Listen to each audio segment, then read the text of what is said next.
Olá, boa tarde. Obrigado pelo convite. Daniela está por aí. Uma honra estar aqui com vocês. Bom, eu vou rapidamente aqui abordar um assunto que é parte da minha experiência nos últimos quase 3 anos de tentar mexer uma grande corporação, mudar a direção que essa grande corporação segue. Essa corporação é um grupo de comunicação chamado Grupo ABC, onde eu tenho um cargo de Head of Digital, talvez Head of Change, talvez Head of Disruption, um curador, talvez o Dean do grupo, né? Onde eu estou tentando fazer um pouco desse trabalho que eu vou descrever hoje e um pouco do meu aprendizado nesses 3 anos lá no Grupo ABC. Ao mesmo tempo, eu sou fundador de uma empresa chamada YouPix, também sou bastante conhecido como o marido da Bia Granja, que acabou de conversar aqui com vocês, e de uma consultoria de negócios e de inovação chamada Muchmore. Então, o YouPix está aí, é uma plataforma, um hub que conecta criadores de conteúdo, e a Muchmore se propõe a ajudar companhias a destravar dinheiros digitais, né, digital dollars.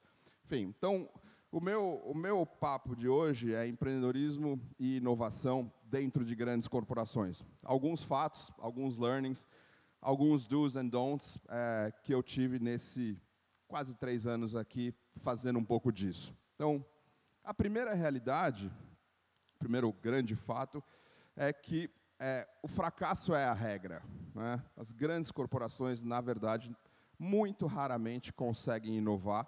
Todas as estatísticas mostram isso, né? Várias matérias mostram isso. É muito raro que elas consigam. E esse chart aqui mostra que a taxa de sobrevivência das grandes corporações, principalmente no mundo tão acelerado e tão digital quanto o outro, é assustadora, né? E esse outro gráfico aqui também mostra de um jeito interessante as maiores empresas com valor de capital, com valor na bolsa. Olha só, de 2001 para 2016, como mudou radicalmente. O verdinho são as empresas tech, né? O pretinho são as outras. Tem indústria do petróleo, tem indústria, e de repente aqui embaixo sobrou Apple, Alphabet, que é Google, Microsoft, Amazon e Facebook, né? Então, e que são todas empresas que têm mais ou menos, com exceção da Apple, mais ou menos pouco mais que esses 15 anos aí, mas não muito mais, muito menos do que Exxon, GE e assim por diante, né? É uma coisa interessante, né? A terceira ali é Microsoft. É uma empresa interessante que a gente faz pensar um pouco. Mas, apesar disso, as pessoas seguem tentando, né? A gente levantou esse gráfico aqui. Isso aqui são quantidade de frameworks ou metodologias, não só de inovação, mas de estratégia, inovação, enfim, de 1960 até 2010, né, 81 delas, a quantidade só aumenta, as pessoas estão tentando, os estudiosos, os acadêmicos, estão tentando criar métodos e formatos para que as empresas possam inovar. Mas, lembrando, a principal regra é que o fracasso é a regra, né? Eu não sou um inovador de profissão, muito menos um inovador acadêmico. Eu não estudo esse troço, né? Estou fazendo isso hoje em dia no Grupo ABC e sou empreendedor, né? Então, mas não sou empreendedor inovador no sentido inventor de coisas, né? Eu sou empreendedor que no máximo enxerga um pouco as coisas antes e junta as peças um pouco antes do que todo mundo vê. Mas então isso aqui não é uma teoria, isso aqui não é uma coisa que eu fiquei estudando, isso aqui não é um trabalho acadêmico, nem sequer um TCC. Né? Isso simplesmente foi o meu raciocínio, que eu vejo 3 caminhos que as grandes corporações têm para inovar. E por que eu acho que isso é relevante? E por que, quando eu fui convidado, eu achei que devia falar um pouco sobre isso? Porque eu acho que as grandes corporações, tenho certeza, as grandes corporações têm um papel muito forte na sociedade, em geração de emprego, em transformação ou não transformação. Enfim, cabe a elas um papel importante. Então, é importante discutir como elas podem inovar, né?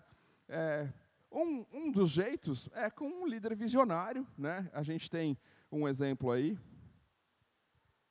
Aumenta o som. Rebels, troublemakers, the ones who see things differently.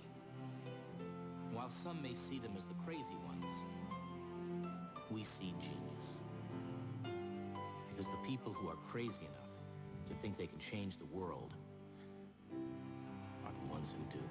Ali tem nessa lista, você vai ter gente como Jobs, Barão de Mauá, né, que criou o Banco do Brasil, Gates, Zuckerberg, Jack Welch, Larry Page, Jorge Paulo Lemann, carioca, que fez o 3G, enfim.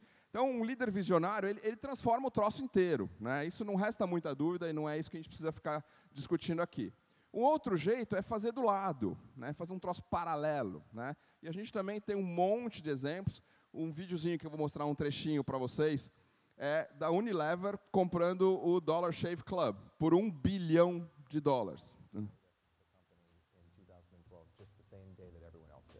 Day that video went viral. What was so fascinating about this company wasn't necessarily the product. What got us all paying attention back in the day was this crazy YouTube video.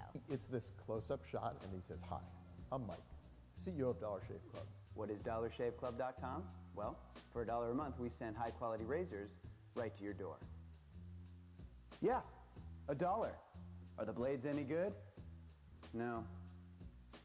Our blades are great. A bunch of great humor, but focused on... Então, além de Unilever, a gente tem exemplos, a GM investindo no Lyft, a Verizon comprando Yahoo, a AT&T comprando Time Warner recentemente, a Ford fazendo investimentos também comprando algumas empresas, e a Apple sempre fazendo isso com ela mesma, né? Então, bom, e aí, qual que é o terceiro sistema, e aonde eu queria falar um pouco mais, e é mais ou menos o que eu tenho feito, que é hack the system, hackear o sistema, né? Que você não vai fazer o negócio fora, você não tem um líder visionário que transforma tudo, você tem que transformar o que já existe e mudar ele por dentro. E isso é uma coisa muito provocadora, né?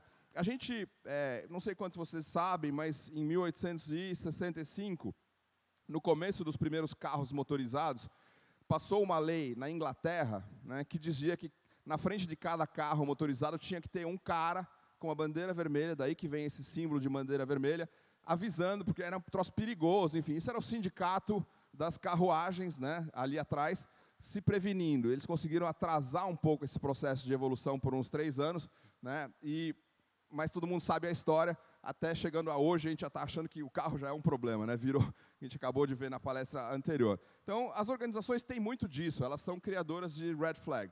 E o que a gente precisa fazer? A gente precisa ter uma mudança de mindset nas pessoas, a gente precisa ter algumas pessoas malucas que topem fazer isso, e um espírito hacker.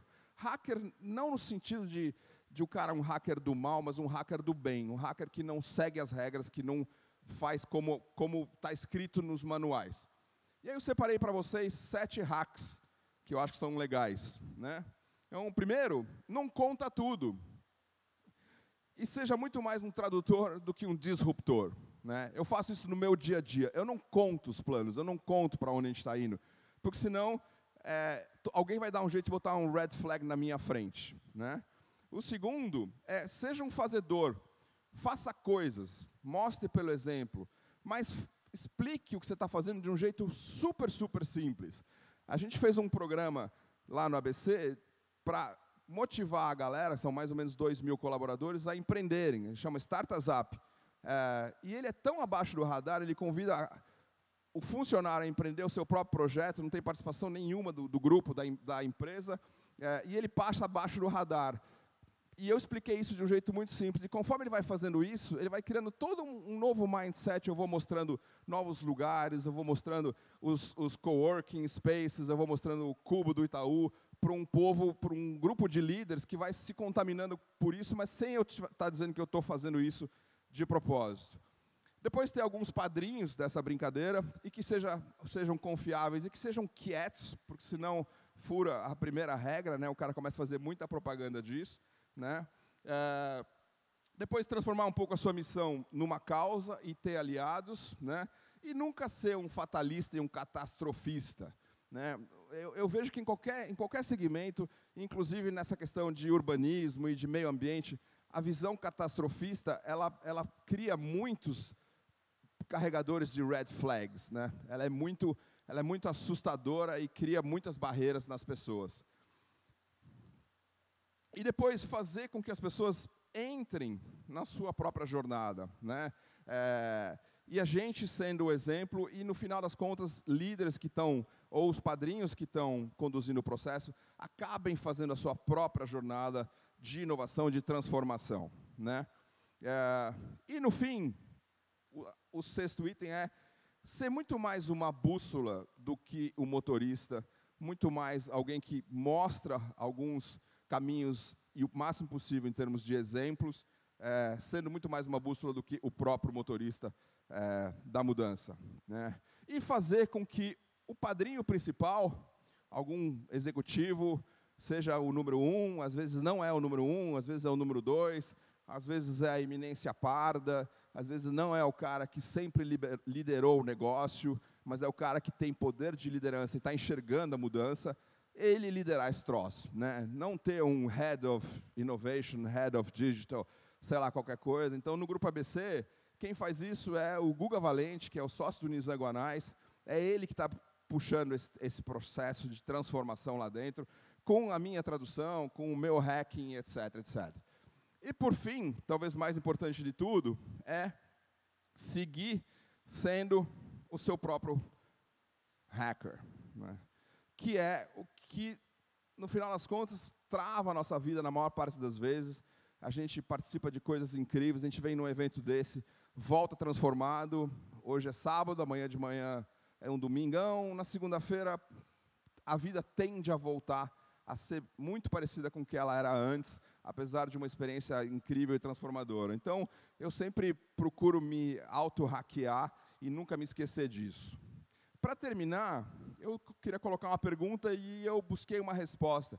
Se tudo isso é possível? E a minha resposta é que sim, não tem nada de fácil. Se a gente voltar para o início do meu papo, as estatísticas mostram isso, né? Grandes corporações com mentes brilhantes, e não estamos nem falando de brasileiros, grandes corporações no mundo inteiro, as mentes mais brilhantes do mundo inteiro, não conseguem fazer isso, né? A lista de empresas que desapareceram no nosso tempo de vida é enorme, né? Quem não teve um Nokia aqui, só para citar uma marca que já foi mainstream e hoje nem existe mais, tá?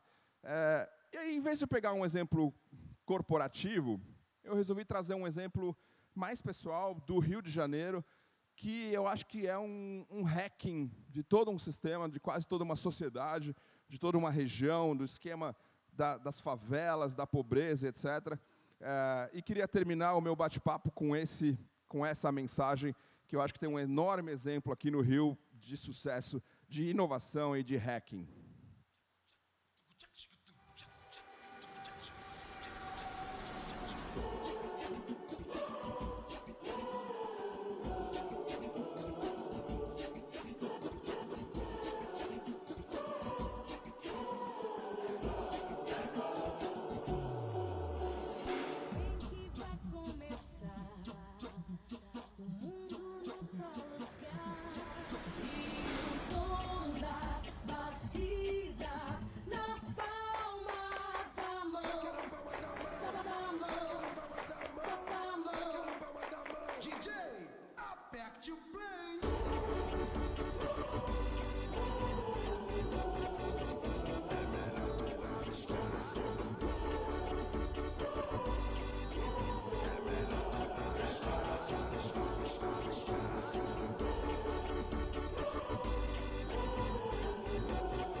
E é isso.